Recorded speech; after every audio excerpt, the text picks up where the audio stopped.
Y hoy me parece que estamos pensando en otra. Bueno, lo decíamos, está con nosotros Diego Giacomini. Hola, Diego. ¿Qué tal? Buenas noches. ¿Cómo Gracias, andan? gracias por venir, por dejar de lado tus ocupaciones, que son muchas, por suerte para vos, y venir un ratito a charlar con nosotros. Ayer, cuando estábamos todos hablando sobre la posibilidad de que Caputo finalmente sea designado como ministro de Economía, o de Hacienda, o de Finanzas, vos tuiteabas algo muy fuerte. Lo vemos un instante, mirá. Este era el tuit que ayer ponías en la red social X. En realidad, sé muy bien que Milei siempre despreció a Toto Caputo porque no sabe nada de economía y solo sabe de colocar deuda, endeudar a los ciudadanos y ganar plata con la timba. O la política cambia mucho a las personas o el leoncito sucumbe ante la imposición del gato Mauricio Macri. ¿Qué puede hacer Toto Caputo? ¿Qué le puede aportar Toto Caputo a la mirada libertaria de la economía que tiene Javier Milei? A ver, no. Toto Caputo no tiene nada que ver con la escuela austríaca, está en las antípodas, no tiene nada que ver con el liberalismo, también está muy lejos de él.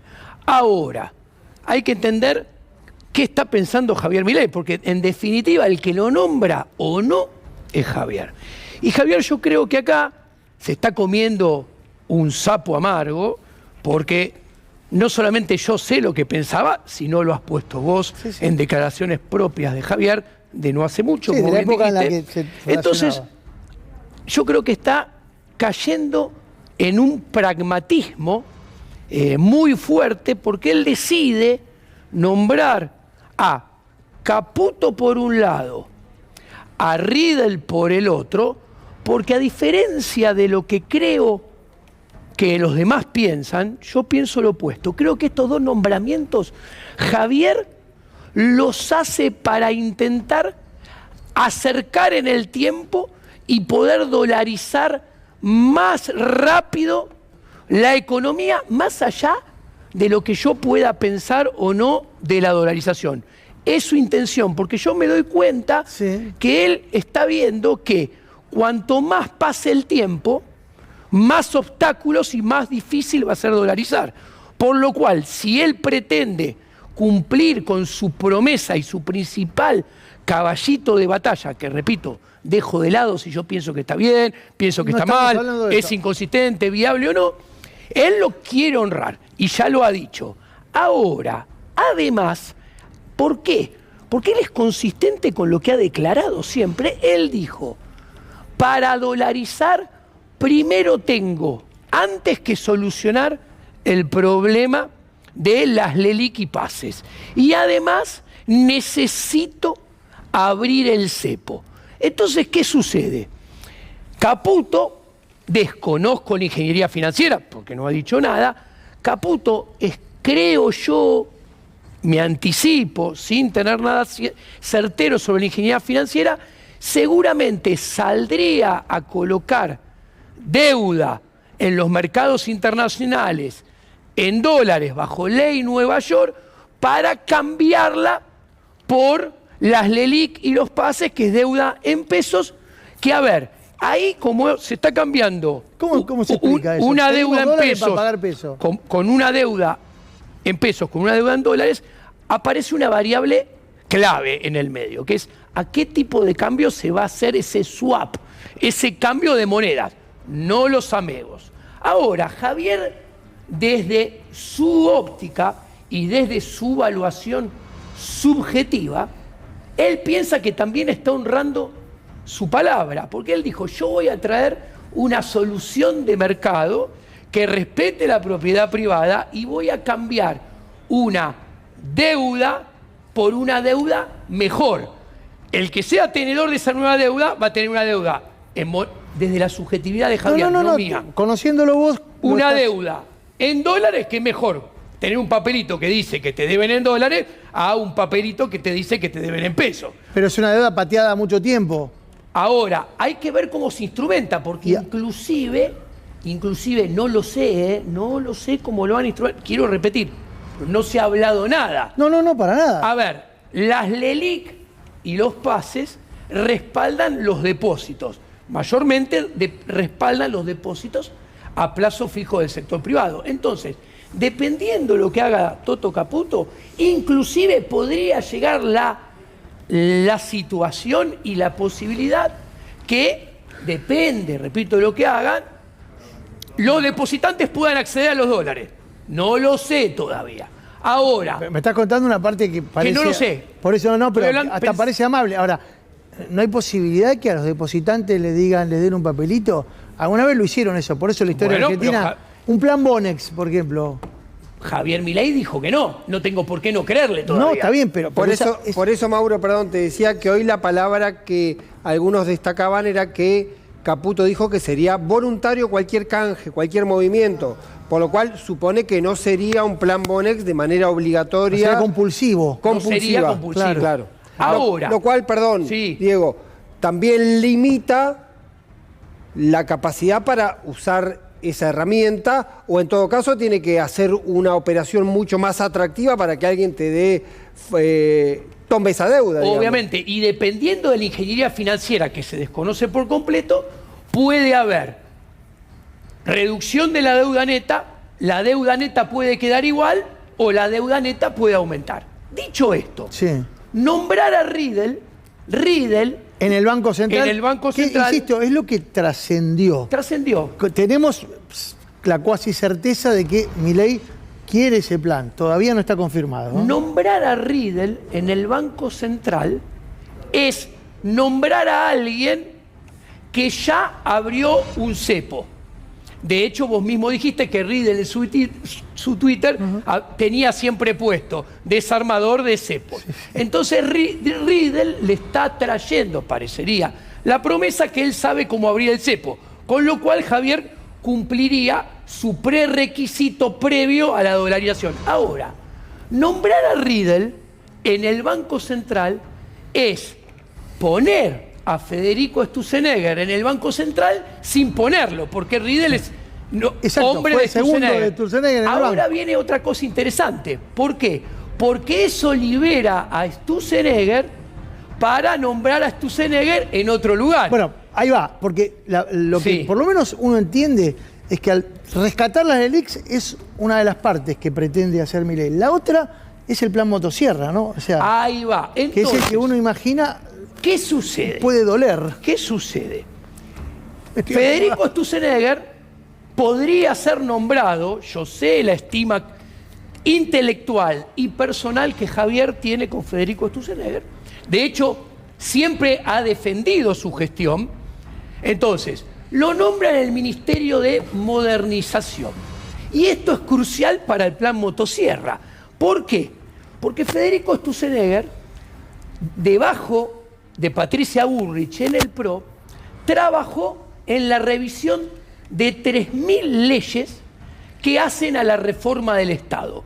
Las revisó y las categorizó en leyes que hay que derogar, leyes que hay que enmendar, leyes que hay que dejar como están. Entonces, el trabajo de Federico Sturzenegger pasaría a ser fundamental para Javier Milei para encarar el motosierra. Entonces, estos tres nombramientos de Javier, que uno es un sapo, es el Toto Caputo, que yo pienso que viene exclusivamente para los primeros tiempos, arreglar el problema de la LELIQ y pases, y después se va a ir. Y ahí Javier también honraría sus palabras, porque esto tiene varias etapas, o tiene varias generaciones. Sí, la primera generación, pero espera. Después vendría otro. Te pregunto, ministro de Economía. Te pregunto algo porque uno lo relaciona a Caputo de manera ineludible con la figura de Mauricio Macri y honestamente tenemos la impresión, lo compartimos con mi equipo y lo charlábamos, de que hay una colonización del equipo económico por parte de Mauricio Macri. ¿Vos no ves eso? Bueno, ahora me voy a poner un poco más ácido. Primero, la visión general del plan de Javier Milei, voy a ser consistente conmigo mismo, la macrovisión del plan económico de Javier, fui socio intelectual de Javier, estrictamente en la parte económica, yo estoy muy lejos de su armado de política institucional, la gente que lo acompaña, pero la mirada macroeconómica es acertada. ¿Por qué? Y lo explico. Javier dice, estamos al borde de la crisis más grande de toda la historia argentina. Y es una lectura inteligente. ¿Por qué? Porque la compara contra el 2002. Una crisis, para saber si es grave, ¿cómo se la mide? Según lo difícil de las políticas que hay que implementar y los costos que hay que asumir implementando las políticas y para salir de la crisis. De la crisis del 2002 se salió de taquito, por más que Duhalde intente mentir y vender otra cosa. ¿Por qué? Porque se salió aumentando el gasto público, aumentando los impuestos más que el gasto público y emitiendo.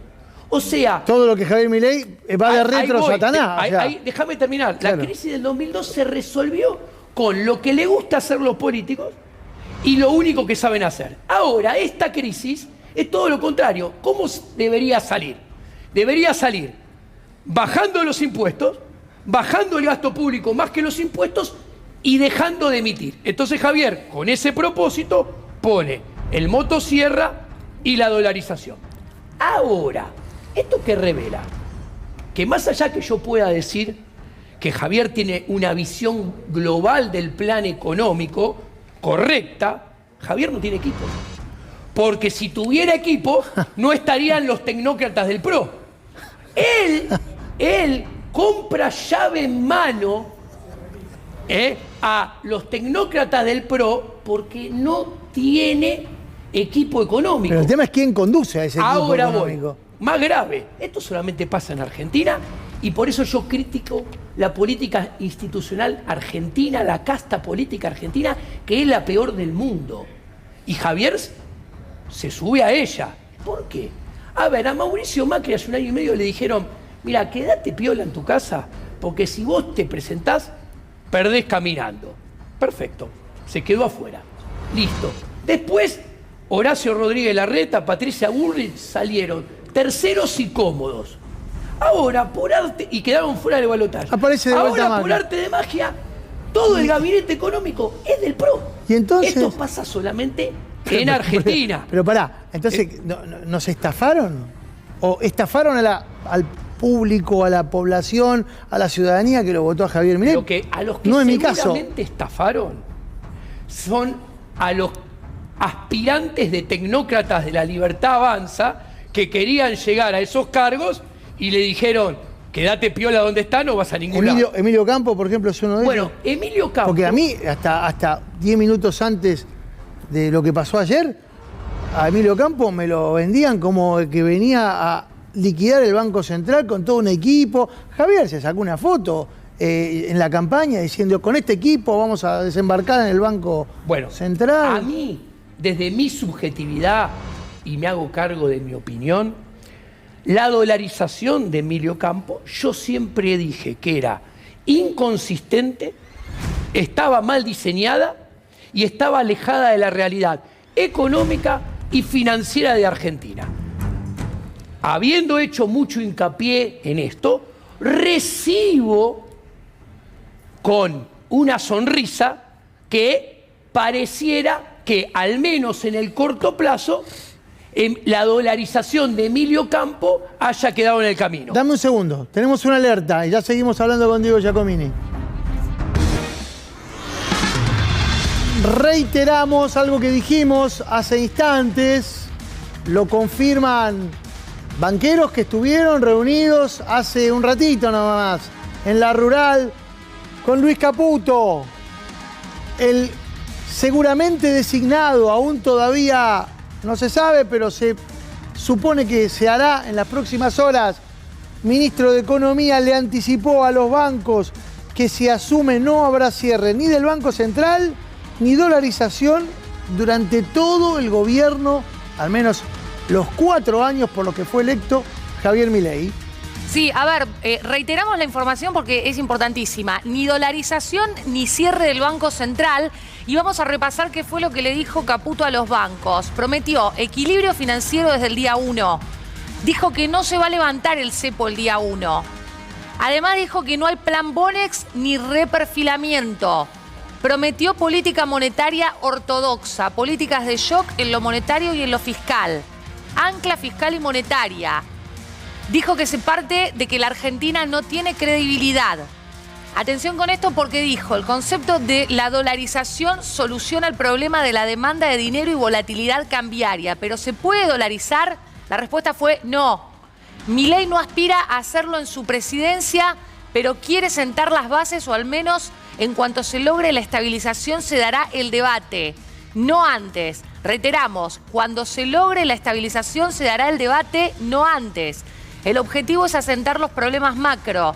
Vamos a una hoja de ruta súper ortodoxa. Bueno, lo anticipamos hace un ratito. Una voz, en este caso, que se suma de uno de los banqueros que estuvo reunido Sí. con Luis Caputo, Mauro, confirma esto. Sí, Déjame, porque la declaración de Caputo contradice lo que hoy, a través de la información oficial, Javier Milei dijo que el punto del cierre del Banco Central era innegociable.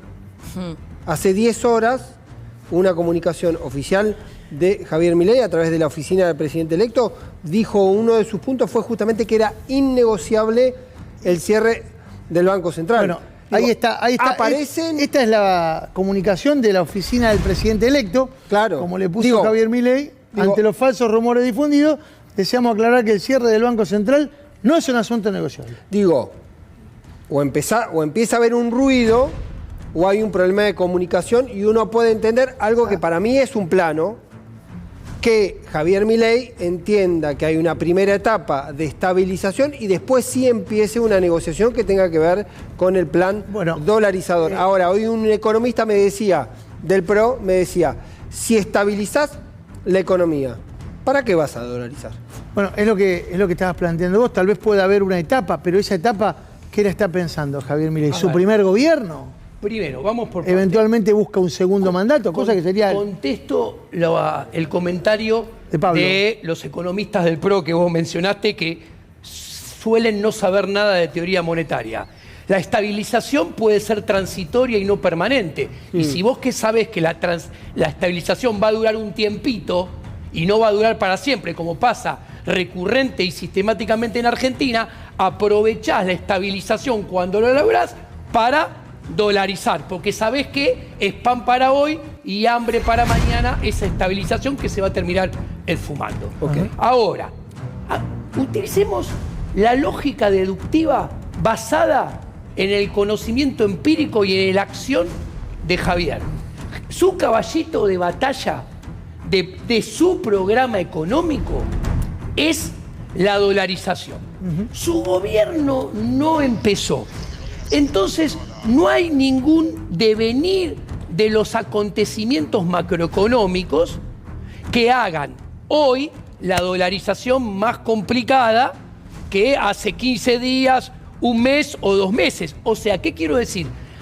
Hoy por hoy no empezó el gobierno, no le apareció ningún obstáculo para rever su decisión.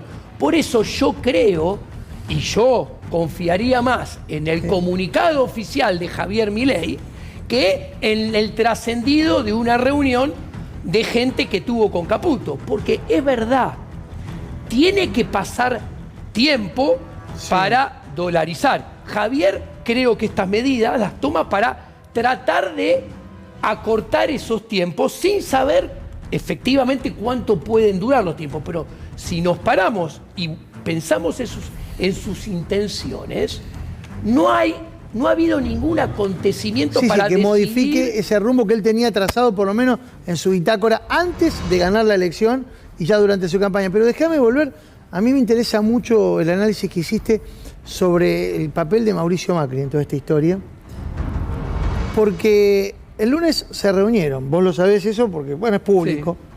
Sí. Lo que no fue público es lo que hablaron. Y yo accedí a información que, por supuesto, puede ser desmentida, y que tiene que ver con que Macri, entre otras cosas, además de convenir que los anuncios no los haga de la manera que los venía haciendo, que era en entrevistas periodísticas, que aguardara y que en todo caso los fueran analizando y que se los fuera planteando a él, le contó que al día siguiente, de hecho ocurrió eso el martes, él viajaba a Arabia Saudita. O a Qatar. Me parece que era... En Emiratos. Emiratos Árabes. Emiratos Árabes, bien. Sí.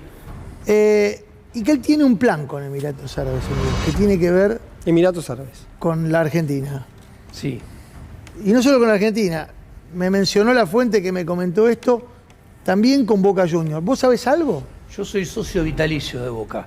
Así es ¿Cómo? lo Bueno. único que te puedo decir, y jamás lo voté a Mauricio Macri, aún cuando salimos 2 veces campeones del mundo y 3 veces de la Libertadores. A mí me dijeron una frase Sí. que Macri le habría dicho. Esto pensá que fue el lunes. Ayer pasó algo muy importante en la AFA. Sí. Hubo una unanimidad de los clubes de la AFA diciendo no a la privatización del fútbol. Pero el lunes Mauricio Macri le habría dicho a Javier Milei que él le iba a ofrecer a los árabes que Boca Juniors se transforme en el PSG argentino. Bueno, convengamos. Ostero, ¿cómo te cae eso? No, a mí no me cae mal, no tengo ningún problema con ese tema. Yo personalmente, otras personas, mi papá es socio vitalicio y no creo que le guste, pero a ver, no me sorprende. Primero porque si ustedes buscan los tapes de Macri, hace 20, 25 años, él insistía con que los equipos de fútbol fueran sociedades anónimas. Ahora, si vos sos un privado y tenés que hacer negocio con el fútbol, indudablemente lo tenés que hacer con Boca, que es el equipo más grande de Argentina. Es a donde negocios más grandes vas a poder hacer. Sí. Entonces, desde ese punto de vista también tiene lógica. Es a donde... Ahí estás viendo, ¿verdad? Estás viendo la bombonera que quiere hacer Macri si es electo vicepresidente junto con Bueno, Ibarra a algunos metros. Ahí ya me empieza a no gustar, porque a ver, yo tuve la suerte de viajar bastante por el mundo, yo estudié en Inglaterra, viví en Inglaterra, y si a vos, a todo hincha de fútbol, le preguntás qué cancha en el mundo quiere conocer, te dicen la Bombonera. Entonces, realmente, dejar de tener la Bombonera sería una decisión comercial y marketinera económica de las más tristes que se podría encontrar. Mientras te acomodan el micrófono, Sí. Diego, voy a hacer un planteo también de información, Sí. pero quiero saber si o manejás la información o tenés alguna opinión formada al respecto. Porque hablaron también de la situación de la Argentina. Sí. Y Javier Milei recibió por parte de Macri lo que, según me contaron, Macri le dijo al respecto de uno de los planes que él tiene para plantearle a las personas con las que se iba a ver en Emiratos Árabes, con las que seguramente ya se reunió. Y eso está relacionado con la posibilidad de traer el dinero que Javier Milei necesita para empezar a despejar el camino de cara a su plan dolarizador. Por ejemplo, para el rescate de las LELIQs. Claro, uno dice, ¿pero que le van a prestar plata? ¿Va a ir a buscar plata? No. Que aparentemente hay gente en ese país al que fue Macri interesada en algo que está en el sur, en la Patagonia, que se llama Vaca Muerta. Sí. ¿Vos tenés algo de información de eso? Yo no tengo información al respecto, pero uno puede hacer una deducción lógica a partir de declaraciones y el conocimiento de la forma de pensar que tienen los actores. Por ejemplo, han declarado que quieren privatizar YPF, ¿ok? Entonces, los inversores internacionales pueden comprar las acciones estatales de YPF y con esos dólares de la adquisición de las acciones utilizarlos para llevar a cabo o adelante una de las etapas de la dolarización que seguramente no va a ser hecha todo de una, sino primero va a tener el rescate de las LELIQ y PASE, después hay que rescatar la base monetaria, hay que ver qué se hace con los depósitos del sistema bancario. Todo está en el aire porque propuestas técnicas presentadas a la sociedad sobre papel no hay. Mis compañeros Sí. pueden hacer alguna pregunta. Yo Sí. apelo a tu conocimiento, porque cuando leíamos hoy en el comunicado que decía que el cierre del Banco Central no se negocia, la duda que surge es si cerrás el Banco Central necesitas otro tipo de moneda. O Javier Milei lo dice porque no va a emitir nada más y es un eufemismo. No se entiende si es compatible no dolarizar con el cierre del Banco Central. No. Javier es muy claro. El que no es claro es el Toto Caputo. A ver. Perdona que diga, Javier ha sido muy claro. Cerrar el Banco Central es Dolarizar. dolarizar. Está claro eso, ¿eh? Exactamente. O sea Pero que- sería de entrada, porque si él pone que eso no se negocia, No. Él tiene 4 años de mandato, o sea, eso no se negocia. En algún momento de su mandato tiene la intención de llevarlo a cabo. Y no va a ser al principio, porque lo ha explicado también. Desde su plan, que no es el mío, sí. porque no hago planes, porque no soy tecnócrata estatal, él tiene diferentes planes con sus etapas. Y la dolarización lleva etapas para terminar de consumarse. Y él Ahora, siempre lo ha dicho. pero a los banqueros les acaba de llevar otro plan, Caputo. Es un Bueno, mal interlocutor. No conozco. Lo que yo puedo decir es que Caputo siempre les ha hecho ganar mucha plata a los banqueros. Eso sí puedo decirlo. Es rápido para ese tipo de menesteres. A ver, es Caputo, porque yo digo que pienso que está para una primera etapa, que es arreglar el problema de las LELIQ y pases, que Javier Milei siempre ha dicho que es el primer paso de la dolarización, y después retirarse. ¿Por qué? Porque Caputo es lo que se llama en la jerga un trader.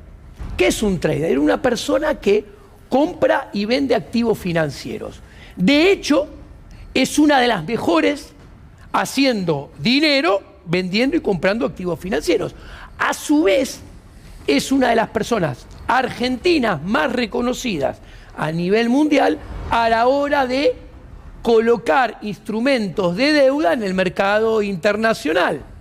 Entonces, conociendo todo este bagaje y teniendo en cuenta que Toto Caputo es una persona que siempre se ufanó de no leer papers de teoría económica, de no saber teoría económica, no sabe programación macroeconómica dinámica, que es lo más importante que tiene que saber un ministro de Economía. ¿Qué es eso?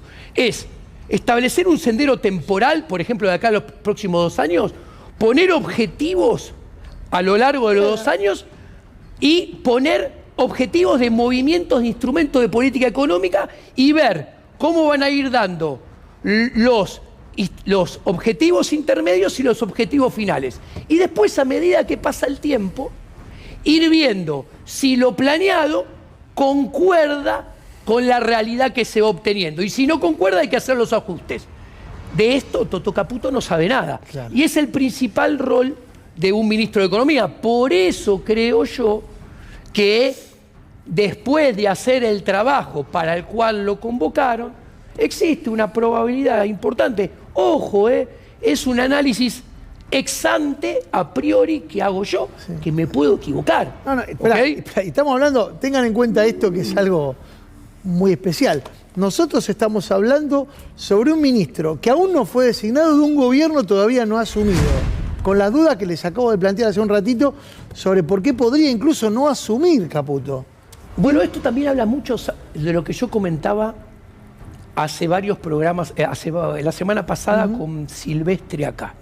Esto está poniendo sobre la mesa, adelante de los ciudadanos argentinos, la calaña de la política institucional argentina. Cómo está alejada totalmente de la ética, porque lo acaban de decir. ¿En qué país se discute descarnadamente, hay danzas a la vista de todas las personas de potenciales ministros que son puestos, que son sacados, que se pelean entre sí, que no están de acuerdo, que no tienen nada que ver uno con los otros? Esto no pasa tan burdamente en ningún lado. Tenemos delante de nuestras narices esto que nos está mostrando que realmente la coordinación de las políticas potenciales, monetarias y fiscales, va a ser complicada. Y acá quiero decir una cosa muy importante. Los resultados macroeconómicos, tanto monetarios como fiscales, que se van a encontrar y vamos a obtener en el 2024-2025, van a ser responsabilidad compartida de lo que haga el gobierno de Javier Milei por un lado y la herencia tétrica que deja el actual ministro de Economía, Sergio Tomás Massa, que deja el escenario fiscal y monetario totalmente comprometido. ¿Qué quiero decir? Fue el peor ministro de Economía que yo vi en 52 años. ¿Por qué? Si no se hace nada fiscalmente, para el 2024 deja un déficit fiscal primario de casi 6 puntos y financiero de 8, el mismo que tuvimos en el 2020 cuando el Estado pagaba salarios porque no dejaba trabajar a las personas. En el área monetaria, con un plan monetario estabilizador exitoso, mira, este año va a cerrar con una inflación en el último trimestre promedio mensual del 12 y va a cerrar en 180, 190 la inflación interanual. Si en el primer semestre tenemos una inflación de 18% promedio anual, que a ver, es hiper probable. ¿Por qué? Porque el tipo de cambio oficial va a saltar mucho, porque van a corregir tarifas, porque la emisión monetaria de Massa no terminó de efectuarse y recién está empezando a hacer efectos. Entonces, ¿qué sucede? Si salta 18 en el primer semestre la inflación mensual y después baja un tercio a 6%.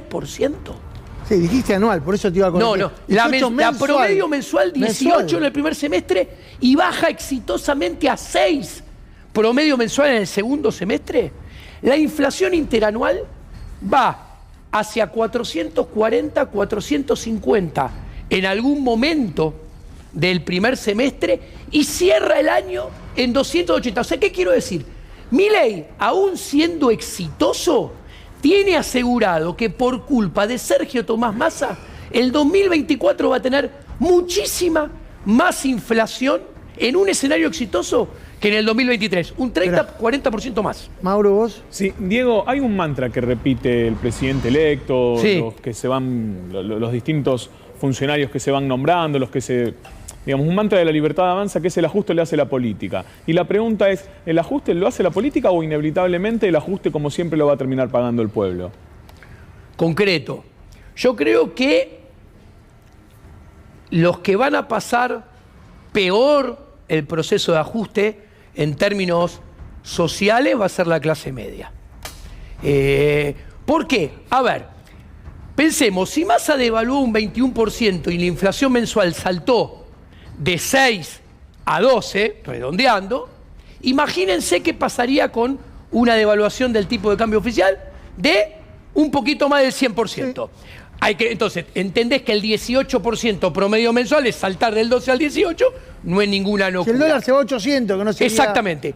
No hay manera que los ingresos de los cuentapropistas, los ingresos de los autónomos, el poder adquisitivo del salario se le arrime a esa inflación.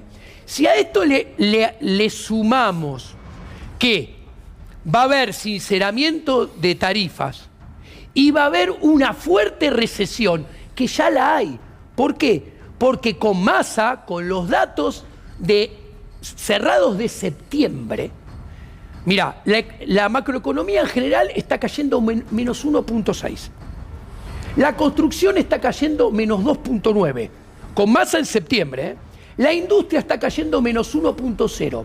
Las ventas minoristas están cayendo menos 2.5.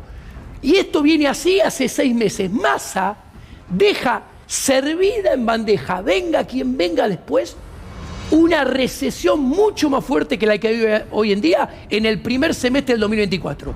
O sea, por culpa de Massa, venga quien venga, vamos a tener un 30-40% más de inflación y una economía mucho más fría que la que tenemos hoy en día. ¿Pero por qué considerás que no lo dicen? ¿Quién? Porque no lo fueron diciendo a lo largo de toda la campaña, más bien todo lo contrario. Si vos pensás en la masa votante, no de la Libertad Avanza, del PRO, sobre todo, que acompañó en la última etapa, ahí está concentrada la clase media, porque a Javier Milei, y es mérito de Javier, ¿por qué? Porque, voy a ser claro, Javier no es gorila, Javier no es elitista, aunque sí es conservador, pero no ser elitista y no ser gorila le permite llegar a las clases bajas que sí lo votaron. Clases bajas que tienen muy en claro que no tienen que votar nunca el elitismo y el clasismo de Mauricio Macri. Déjame preguntarte para cerrar algo que tiene que ver. Bueno, está claro que vaselina vas a necesitar, sobre todo vos si nos estás viendo y sos un asalariado, que integrás la clase media, sufrida como siempre, más sufrimiento. Eso está claro, lo explicó muy bien recién Diego. ¿Te acercarías de vuelta a Milei? Mirá, va a salir una nota mía en la cual hay ideas que le propongo. Javier tiene muy en claro que yo nunca voy a ser funcionario público, no de él, de ningún gobierno, que conmigo no cuenta ni ser ministro de Economía, ni presidente del Banco Central. Es más, y a las pruebas me remito. Si yo quisiera, yo podría estar en cualquiera de esos puestos, porque yo sé lo que piensa Javier como macroeconomista de mi persona. Yo elegí estar de este lado y eso no va a cambiar nunca. Yo a lo sumo, desde afuera, ad honorem, podría hacer una contribución a Javier muy valiosa. ¿Saben cuál es? Yo a lo largo de mi vida profesional hablé con muchos exministros de Economía, muchos expresidentes de Banco Central, y todos viven una realidad paralela a cuando están en funciones, que los lleva a estar engañados, tomar malas decisiones, a las apresuradas y sin medir, cuantificar ningún impacto. Entonces, yo creo que en un ámbito privado me podría reunir con él, depende de él, no depende de mí. Porque yo sé que él está enojado conmigo. ¿Por qué está enojado? Porque yo no lo acompañé en esta aventura con la cual yo no estoy de acuerdo en nada. Pero sin entrar en ninguna oficina pública, porque yo no entro en oficina pública, porque queda registro, y después te lo usan para los carpetazos. De hecho, te voy a decir una cosa. ¿Cómo se llama? Bocio. Diego Bocio, en Twitter, inventó que yo había entrado a las oficinas del Frente Renovador. Hasta osó decir que podía pedir los registros de cámara. Yo no sé dónde quedan las oficinas del Frente Renovador. Muy fundamentalista, muy fundamentalista. Sí, obviamente. Porque el liberalismo se tiene que ocupar de lo que debe ser, no de lo que puede ser. Porque cuando vos te ocupás de lo que debe ser, estás poniendo el faro y después lográs que la realidad se corra hacia ese faro. Si no pones el faro, la realidad queda empantanada siempre donde está. Gracias, Diego.